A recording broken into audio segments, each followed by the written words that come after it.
Penguin Random House Canada presents Beautiful World, Where Are You?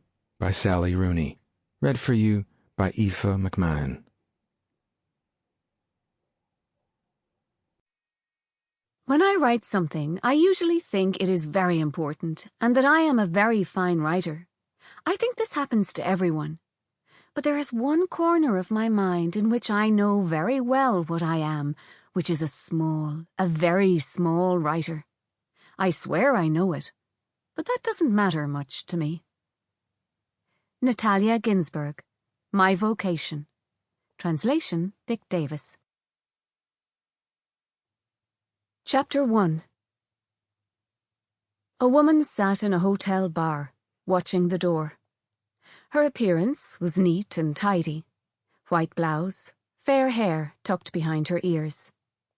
She glanced at the screen of her phone, on which was displayed a messaging interface, and then looked back at the door again.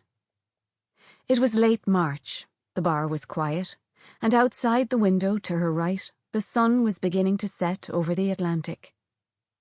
It was 4 minutes past 7, and then 5, 6 minutes past. Briefly, and with no perceptible interest, she examined her fingernails.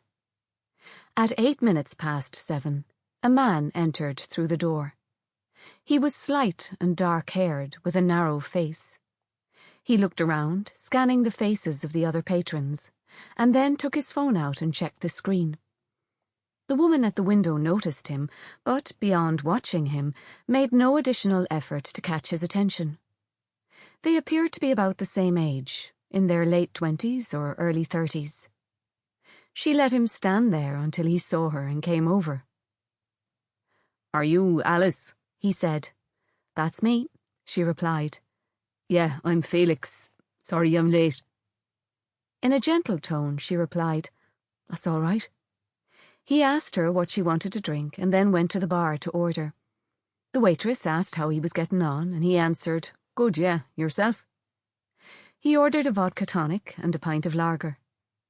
Rather than carrying the bottle of tonic back to the table, he emptied it into the glass with a quick and practiced movement of his wrist. The woman at the table tapped her fingers on the beer mat, waiting. Her outward attitude had become more alert and lively since the man had entered the room. She looked outside now at the sunset as if it were of interest to her, though she hadn't paid any attention to it before. When the man returned and put the drinks down, a drop of lager spilled over, and she watched its rapid progress down the side of his glass.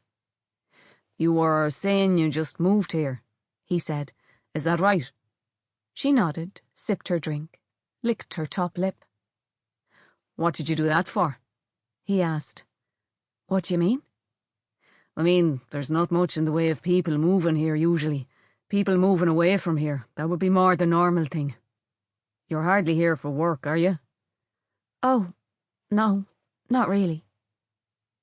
A momentary glance between them seemed to confirm that he was expecting more of an explanation. Her expression flickered, as if she were trying to make a decision, and then she gave a little informal, almost conspiratorial smile. "Well, I was looking to move somewhere anyway," she said, "and then I heard about a house just outside town here. A friend of mine knows the owners. Apparently they've been trying to sell it forever, and eventually they just started looking for someone to live there in the meantime. Anyway, I thought it would be nice to live beside the sea. I suppose it was a bit impulsive, really. But that's the entire story. There was no other reason." He was drinking and listening to her. Toward the end of her remarks, she seemed to have become slightly nervous, which expressed itself in a shortness of breath and a kind of self-mocking expression. He watched this performance impassively, and then put his glass down. "Right," he said. "And you were in Dublin before, was it?" "Different places.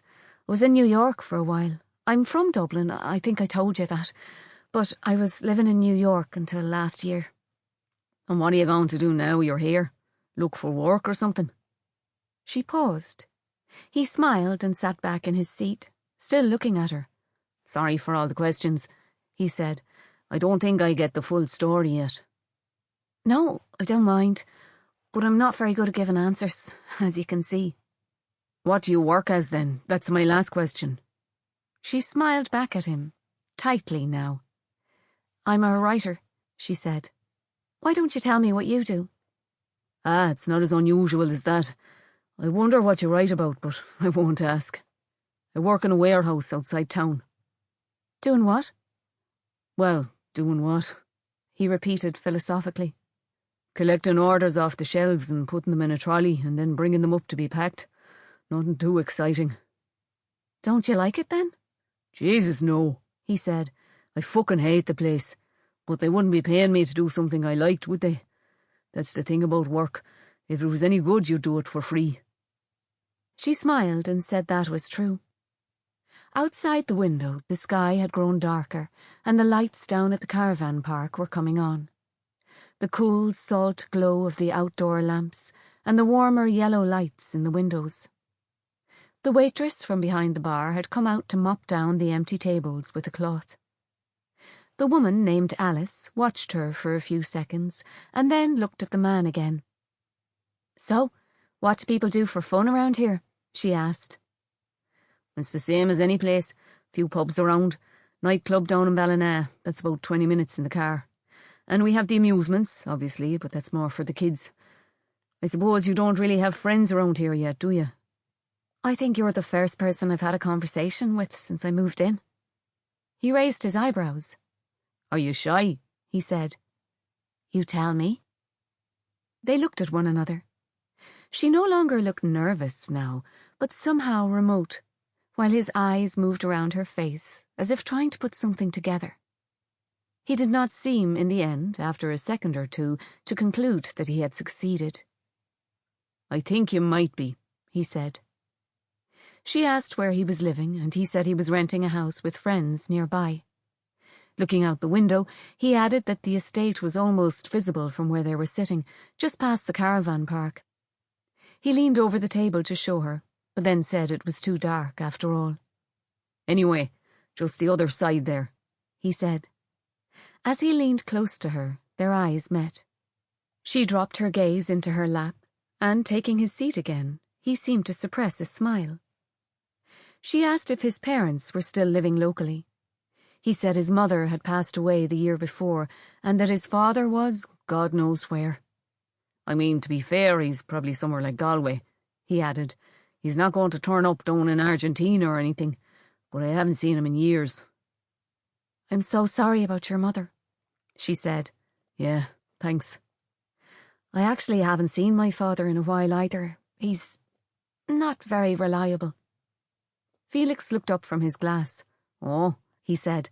Drinker, is he? Mm-hmm. And he makes up stories. Felix nodded. I thought that was your job, he said.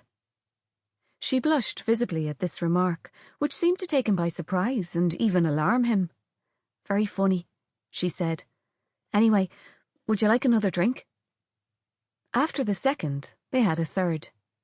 He asked if she had siblings, and she said one, a younger brother. He said he had a brother too.